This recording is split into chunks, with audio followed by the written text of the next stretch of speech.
તમે વિચારો છો કે આ મારા હાથમાં શું છે ફ્રેન્ડ? આ છે જુવાર પાલક પૂરી. બહુ જ મસ્ત લાગે છે. બનાવી છે. ચલો રેસીપી બતાવો. ટ્રાય ચોક્કસથી કરવા જેવી છે.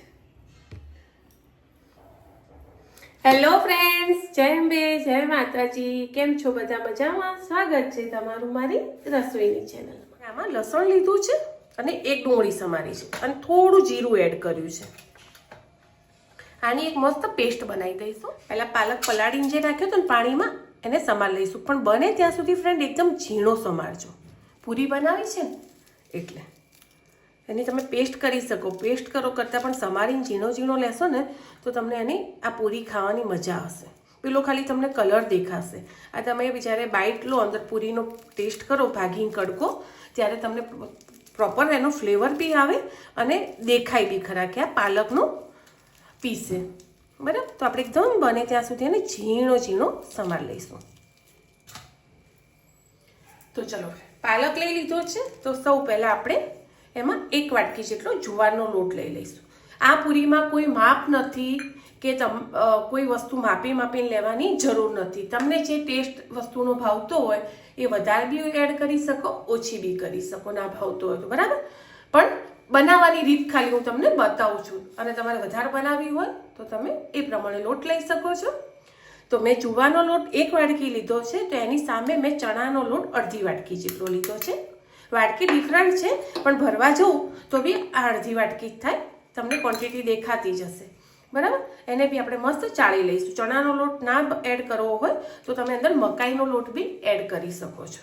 થોડો ટેસ્ટ આપણને મજા આવે. હવે આપણે એડ કરીશું આપણા ડ્રાય મસાલા. તો એમાં લઈ લઈશું પહેલાં સારા એવા તલ.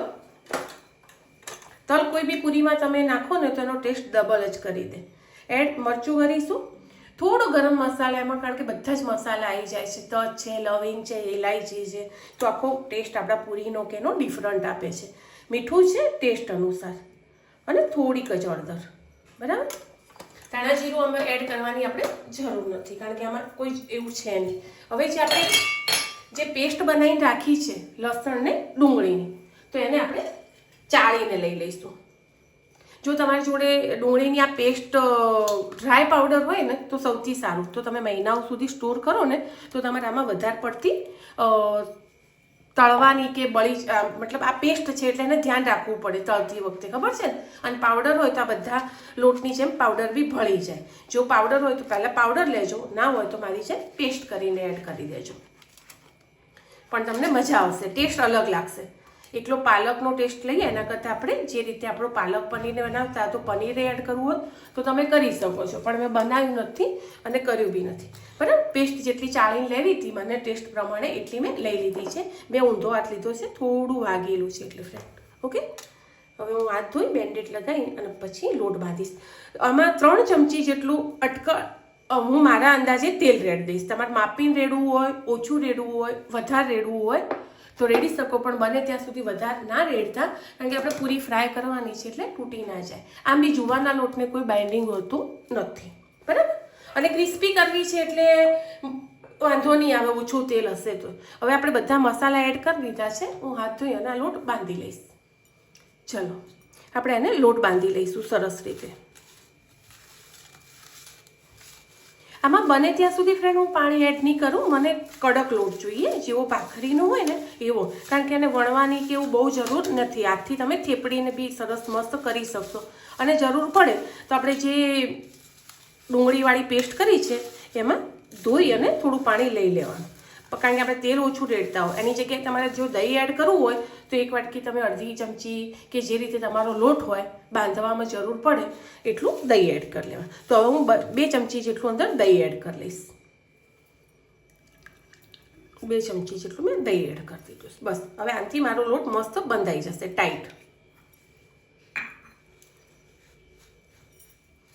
જો થઈ ગયું, મેં તમને કીધું આટલાથી મારો લોટ મસ્ત ટાઈટ બંધાઈ જશે. આપણો લોટ ત્યાં સુધી અડે નહીં ફ્રેન્ડ, પણ આપણે એક સેફટી રાખવી પડે વાગી હોય એટલે. બરાબર? ચલો, મસ્ત લોટ મારો બંધાઈ ગયો છે. 10 મિનિટ હું એને રેસ્ટ આપી દઈશ. છે ને મસ્ત બાઇન્ડિંગ આવી ગયું છે. ચલો, મસ્ત લોટ ભાખરી જેવો થવો જોઈએ. હવે આ પૂરી જો તમારે મહિનાઓ સુધી સ્ટોર કરવી હોય તો તમારે એને 4 થી 5 કલાક સૂકવવી પડશે. કે ના અઠવાડિયું 10 દિવસમાં પતી જાય છે તો તમે એને તરત તળે જાઓ અને તરત વણે જાઓ, બરાબર. બાકી જો સૂકવવી હશે, સ્ટોર કરવી હશે તો તમારે એને સૂકવવી પડશે. તો સવાર બનાવી દો, ધારો કે 10-11 વાગે, 4-5 વાગે તમે તળી લો તો બી ચાલે. પણ એમને એમ થોડા ટાઈમ માટે કરતા હોય, ટેસ્ટ માટે કરતા હોય તો વણે જાઓ અને બાજુમાં તળે જાઓ. જો આ રીતની વણવાની બી જરૂર ફ્રેન્ડ નહીં પડે. આ રીતની બધી પૂરી તમારે તૈયાર કરી લેવાની.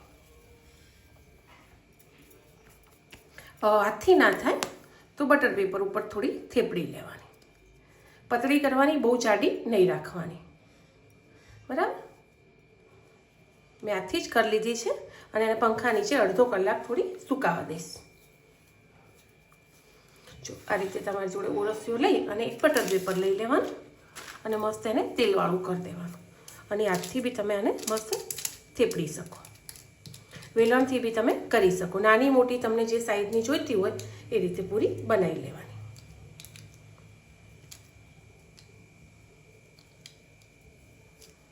છે મસ્ત. ચલો, તો બધી પૂરી હું એ રીતે નાની નાની બનાવી લઈશ. અથેળીથી ફાવે મારી જેમ તો અથેળીથી જ કરજો, પણ વારે ઘડીએ થોડો તેલવાળો હાથ તમારે કરવો પડશે. પાણીવાળો ના કરતા, કારણ કે આપણે ડ્રાય એકદમ ક્રિસ્પી કરવી છે. પાણીવાળું ઓછું કરવાનું.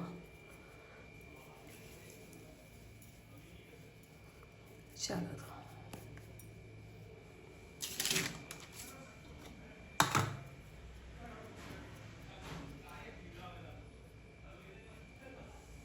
મસ્ત આ રીતે કરી લઈશું.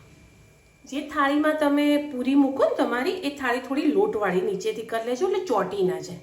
સુકાવા મૂકો ને તમે, પેપર હોય, બટર પેપર હોય, થેલી હોય, જેના ઉપર બી તમે કરતા હોય, નીચે ચોંટવી ના જોઈએ. બસ આ રીતની કરી લેવાની. એટલે શું, એને ભેજ ના અડે, પાણી ના છૂટવું પડે નીચેથી, તો આપણી પૂરી લેતી વખતે તૂટે બી નહીં અને થોડી ડ્રાય થવામાં હેલ્પ થાય.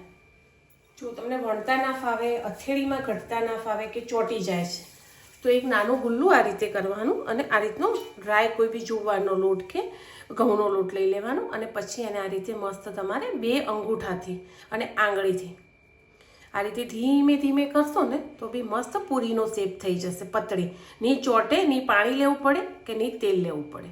દેખાય છે તમને?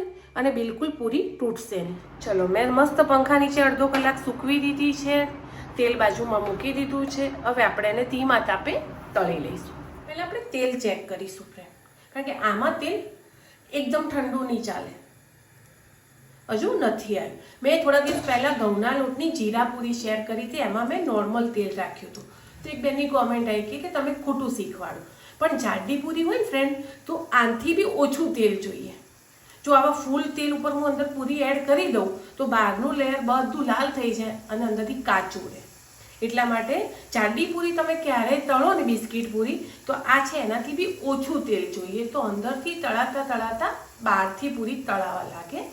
પહેલાંથી બહારથી પૂરી તળાઈ જાય તો અંદરથી પૂરી તમે તળી જ ના શકો, લાલ થઈ જાય. એટલા માટે આ પૂરીમાં આ તેલ માપનું છે, કારણ કે જુવારની પૂરી છૂટી પડી જાય નોર્મલ તેલ હોય તો, બરાબર. હજુ બી બરાબર તેલ નહોતું આવ્યું ને આપણે પૂરી એડ કરી દીધી, તો એના માટે એ ફાટવા લાગે. દેખાય તમને? કારણ કે આમાં ફૂલ તેલ ઉપર તમારે પૂરી નાખવાની. જ્યારે પૂરીનું એક લેયર ચડી જાય પછી ક્રિસ્પી કરવા તમે એકદમ ધીમો રાખી દો, ચાલે. પણ ઠંડા તેલમાં જો આ જુવારની પૂરી તમે એડ કરો તો તૂટી જાય. તો આ તેલ આપણું બરાબર છે. હવે આપણે કરી દઈશું ગેસ ધીમો. લઈ લઈશું આ પૂરી આપણે ટેસ્ટ માટે નાખી હતી, આ રીતે ફાટી જાય, બરાબર. હવે હું આને જે મારી પહેલાં વણાયેલી હતી, સુકાયેલી હતી, એ પૂરી અંદર એડ કરીશ. છે ને આ રીતે તરત તેલમાં એડ કરતા જે પૂરી તળાઈને ઉપર આવી જોઈએ. જુવારની પૂરી, અમુક લોટની પૂરી શું થાય કે ફાટી જાય તરત જ. તો આ રીતે આપણે જો એડ કરતા જઈશું અને એને ધ્યાન રાખી અને તળી લઈશું. અને બીજો પોઈન્ટ, જો તમારી જુવારની પૂરી ફૂલે તો એને કાણા પાડી દેજો, કારણ કે એ સ્ટોર નહીં થઈ શકે, બરાબર ક્રિસ્પી નહીં થાય. આ રીતે આપણી ડ્રાય એકદમ પૂરી થવી જોઈએ, બરાબર. તો કાણા પાડવાનું ભૂલતા નહીં. જો તમારે મહિનાઓ સુધી સ્ટોર કરવી હોય, થોડા દિવસ માટે, અઠવાડિયું 10 દિવસ માટે હોય તો વાંધો નહીં, આ પૂરી બહુ જ મસ્ત રહેશે. બસ હવે ને આપણે ધીમા તાપે તળીશું છે. ગેસને એકદમ ધીમો કરી દીધો છે. હવે એકદમ લાલ થાય ત્યાં સુધી આ પૂરી આપણે તળવાની છે. પીળી બહાર નથી કાઢવાની, એવી ધીમા ગેસ ઉપર બિલકુલ ધીમા તાપે તમારે તળવાની છે. એકદમ લાલ કરવાની છે. એને સ્ટોર કરવી હશે તો નોર્મલ 10 દિવસ અઠવાડિયામાં ખાઈ જવી છે તો આવી પૂરી ચાલશે. પણ આપણે કે ના મારે રાખવી છે, બહાર જવું છે, ક્યાંય લઈ જવી છે મહિના સુધી, તો તમે હજુ બી એને લાલ થવા દેજો, પણ ધીમા તાપે થવા દેજો ફ્રેન્ડ. તેલ માપનું જ હોવું જોઈએ, જ્યારે એડ કરો ત્યારે જ વધારે હોવું જોઈએ. પછી નોર્મલ એનો એક લેયર શેકાઈ જશે ને ફૂલ ગેસમાં તેલમાં, પછી વાંધો નહીં આવે, નહીં છૂટી પડે. હજુ બી એને 1 મિનિટ સુધી તળાવવા દઈશ. તેલ તમને દેખાતું હશે કે કેટલું નોર્મલ, અંદર લસણ ડુંગળી બધું જ છે, પણ તમને ટેસ્ટ આવશે, બાકી સોફ્ટ નહીં પડે. તો આ રીતે તમે તળશો તો, તળવાનો જો ઉતાવળ કરી ફ્રેન્ડ તો તમે એને નહીં રાખી શકો. જુવારનો લોટ છે, બહુ મસ્ત રહે છે, તેલ ઓછું પીવે છે, તદ્દન થોડીક વારમાં એકદમ ડ્રાય થઈ જાય છે. હવે હું એને નીકાળી લઈશ.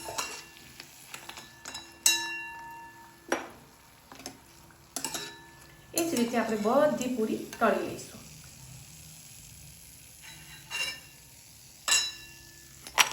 છે ફરીથી મેં ગેસ ફૂલ કર્યો છે, કારણ કે મારે પૂરી એડ કરવી છે એટલે. તેલ હું તમને ફરીથી બતાવી દઉં. એકવાર પૂરી તમે કાઢો ને એના પછી જ્યારે બીજી પૂરી એડ કરો તળવા માટે, ત્યારે તમારે ગેસ ફૂલ કરી દેવાનો.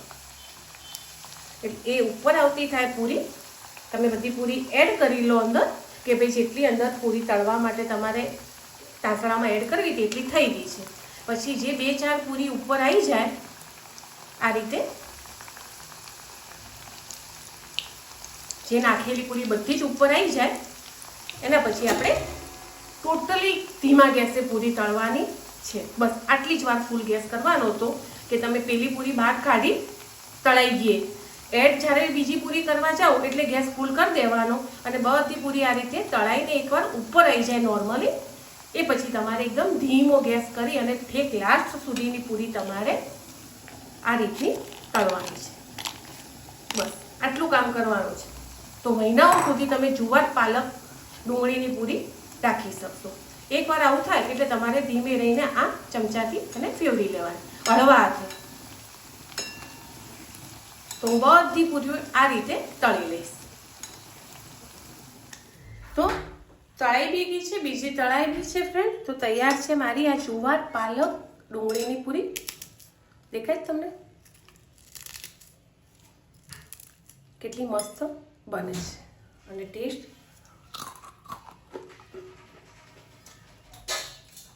બહુ જ મસ્ત લાગે. તો ટ્રાય એકવાર ચોક્કસથી કરજો. મળીએ આગળના નવા બ્લોગમાં. બાય.